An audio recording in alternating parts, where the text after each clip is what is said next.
Hero transfer মার্কেটে বর্তমানে hotcake Julian Alvarez. অনেকটা আকস্মিকভাবেই দল পরিবর্তন করেছে আর্জেন্টাইন। প্রথমে অনেকেই বিশ্বাস করেনি এই খবরটি, তবে এখন ওপেন সিক্রেট।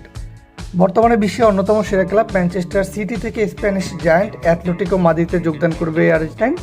তবে ম্যানচেস্টার সিটি বেঁধে দিয়েছে 95 মিলিয়ন ইউরো, যেটা বাংলাদেশি টাকার 1230 কোটি টাকা। অ্যাথলেটিকো মাদ্রিদ হয়তো এই পাহাড় ডিঙিয়ে আলভারেজকে নিয়েও যাবেন।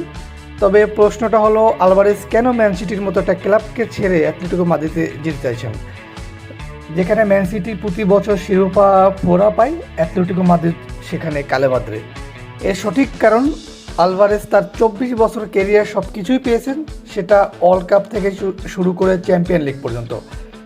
আর্জেন্টিনার হয়ে নিজের ক্যারিয়ারের শুরুতেই জিতেছেন ওয়ার্ল্ড কাপ, পরের বছর ম্যান সিটির হয়ে জিতেছেন ক্লাব পর্যায়ে সেরা শিরোপা।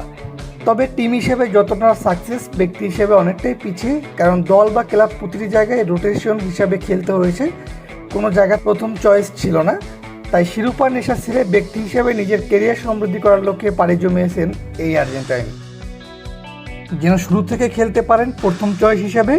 যেহেতু অ্যাথলেটিকোর ফরওয়ার্ড অনেকটাই এলোমেলো, তাই তাকে যে সাদরে গ্রহণ করবে সেটা বলার অবকাশ নেই।